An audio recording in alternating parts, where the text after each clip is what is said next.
Good afternoon and welcome to a really warm and steamy August 15th in Pickett, Wisconsin. It is about 80 degrees, very humid, and a light breeze, which is kind of nice. So on the stand today, I have an engine that I haven't run. I've had one of these before, but the last time I ran it was in 2016, so 10 years ago, if I recall correctly. And this is a Mutunuc 61 or Millennium Pro 61 engine made in the Republic of China, Taiwan. And this company got its start, I think in 1988, something like that. Anyway, I've got a previous video where I did a disassembly and I did an introductory video on this engine. It tells a little bit more information about it. This will be the first time I've run the engine. Now, in that first video, because of the internal condition and the strange stuff I found, I thought for sure that this was a used engine. And it may still be, but the thing I just thought was odd was when I went to hook up the throttle, the control rod, just a standard metal clevis, neither of the holes in the throttle arm were big enough to accept that pin. So it's like, how did somebody run this thing if they didn't have, I mean, I'm using standard clevises. So I don't know, I had to drill it out, use a 16th inch bit to drill out the hole in the throttle arm just to get the clevis attached. So I don't know what that means. Does it mean it really wasn't run and that was just the preservative that was put in the engine at the factory? I have no idea. So I don't know. I guess I'm going to treat this as a break-in run.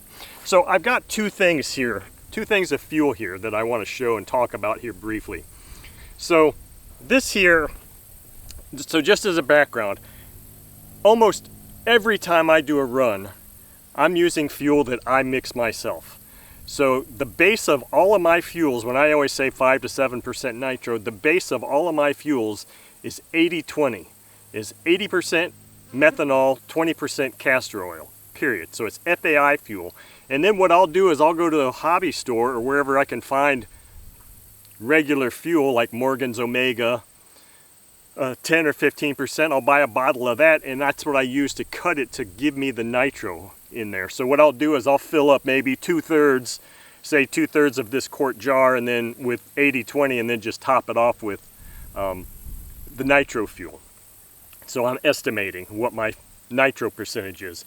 This stuff here, I have run out of my Omega 15%, which is what I've been using for the last, I don't know, season and a half to cut my fuel with. This is Morgan's Cool Power 10%. It's the last of bits in a jug that I had. Now, I have not, that last container of Morgan's Cool Power did not run well in any engine that I tried to just run it straight in. Not at all. So something was not right with that fuel. It wasn't that it had water infiltration, it just sucked. And I've heard of another person that sent me a Sato engine that was trying to run his Sato 91S on Cool Power, and it wouldn't run on that either. So he sent it to me and I ran my fuel on it, not this, and it ran perfectly. So I don't trust Cool Power anymore, but I didn't really have any choice. I needed something to cut with. So that's what this fuel is, and that's what's in this tank. Is it's 80-20 cut with a little bit of that Morgan's 10% Cool Power, and that's why it looks like lemonade or urine. Hopefully that's not going to be detrimental to this engine run, but we won't know for sure. This tank here is just a little bit of swamp juice that I've got left, that I had left in a container that I keep in my truck.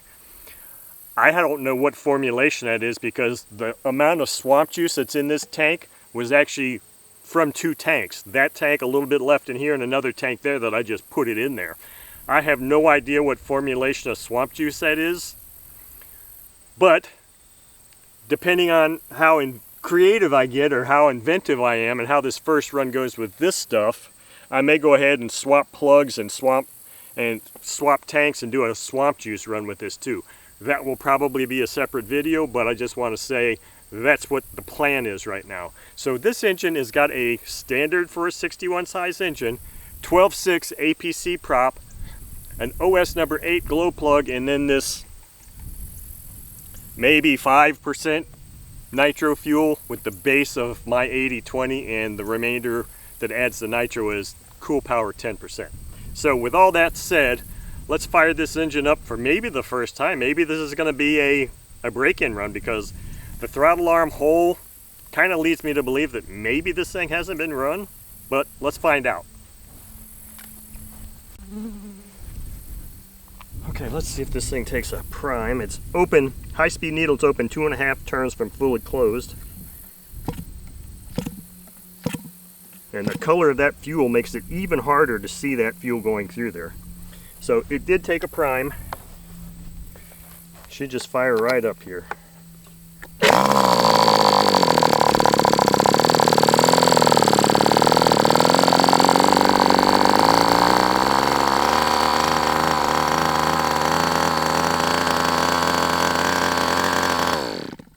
I'm feeling fuel spraying from someplace. I didn't see it coming from here, but I was feeling it somewhere.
Okay, I'm going to kill that and go get my screwdriver because clearly there's something not super right with that carb.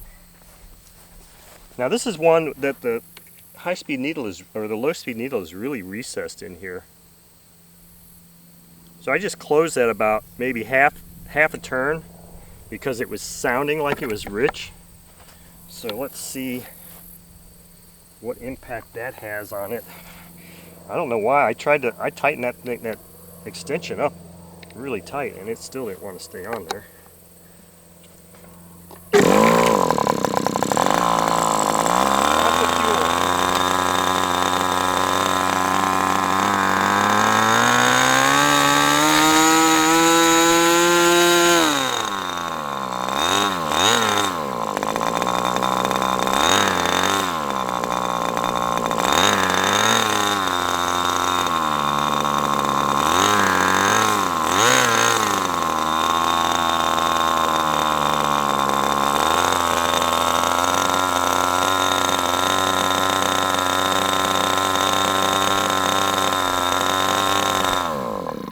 Okay, I just shut it down there. This thing is so recessed, I wanted to make sure I got on that screw and felt the screw. I just closed it up again. What was happening, and you can't see it obviously, is when it was at idle I could see fuel flying out. So yeah, I don't know. Maybe, I don't know. I don't know what to say about whether this engine was running up. If it was not, then the factory settings were super screwed up.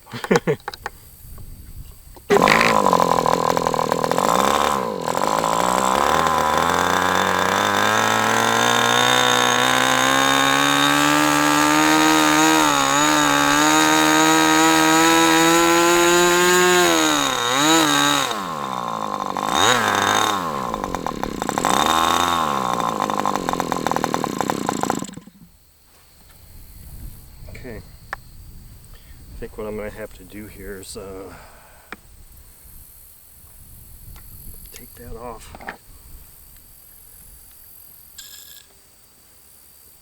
Since there's not a throttle stop screw on here, I'm just going to set this barrel manually to what I think is a good idle speed and then just do my test. Yeah, it sounds like there's still a lot of air coming through there.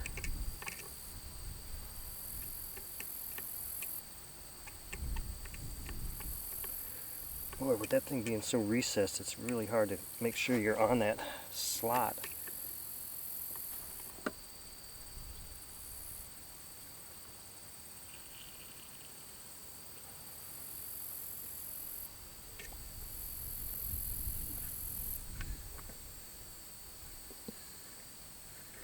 Alright, that sounds... I didn't do my carburetor setup on this carb. It was just... Wow, now this... What the hell? This is just a calamity of things here happening. Now this high-speed nipple is... Or this high-speed nipple, whatever. Whatever you call this thing. Vent line is way out of whack. It's coming loose. So now I gotta see if I can find the right size wrench. I'll probably just edit this out so you're not sitting here watching me do things that probably should have been checked before I... That thing is like recessed.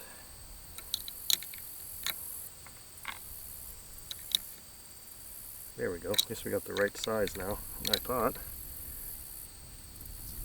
Still feels like it's loose. Oh, that's way too big.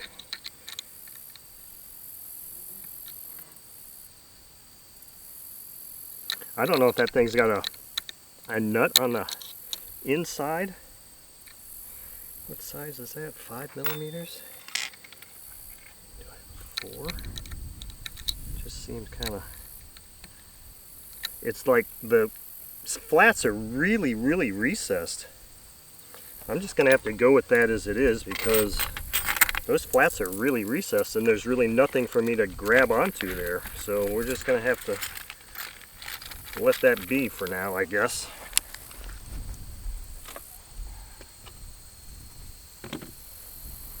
Alright, sorry for the delay. Let's see if we can get this thing going now. So I think I've got this low-speed needle set to where it, according to my setup test, it should be fine.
Still seems rich to me.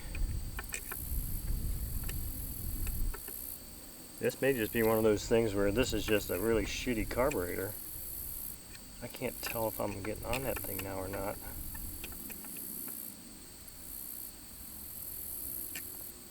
Okay, it's closed even more. If I don't know. This may just be one of those carburetors. There was a blurb saying that the carburetor was the weak link in these engines, but the one I had in 2016 had a superior carb. Really nice one. I didn't have any issues with that.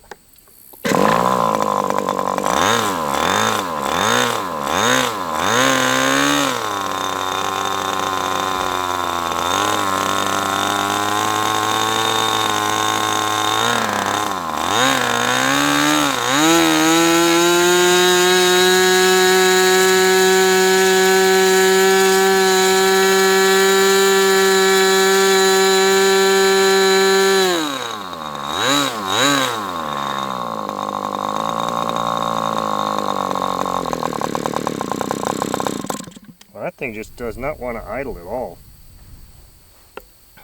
everything is not leaking air from there. Boy, I just don't know. That's I can keep trying to lean this thing out a little bit more, but man.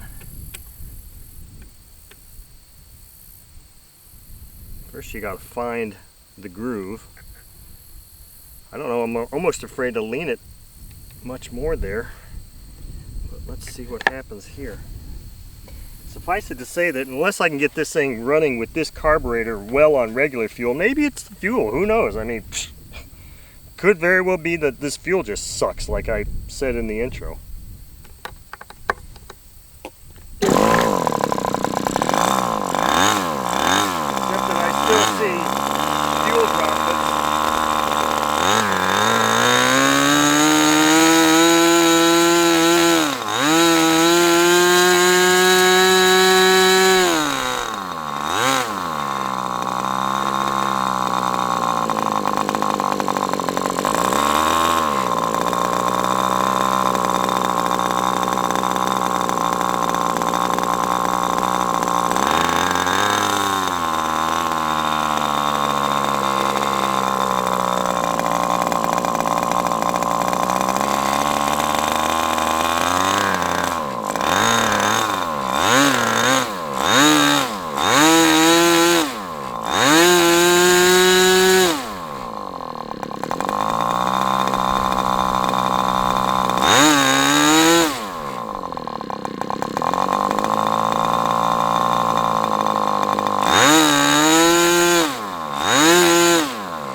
That still says it's too rich.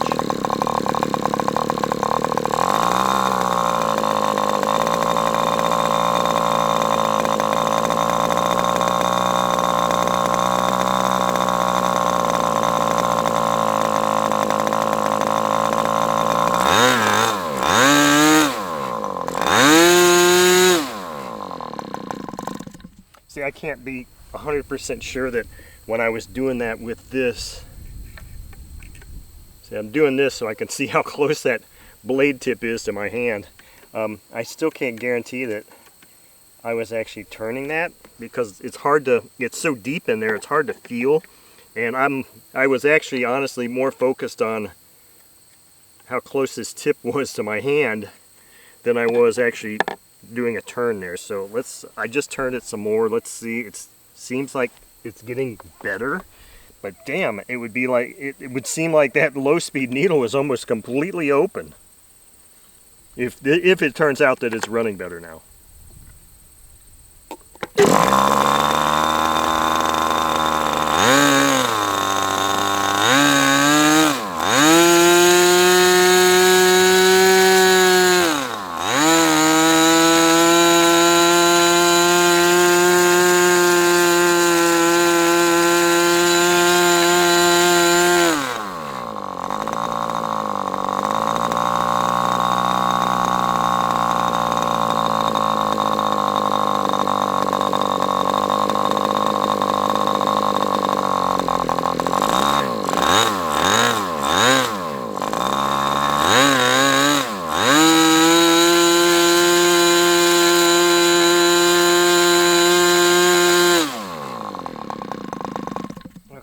think I've had enough of this. It's time for lunch.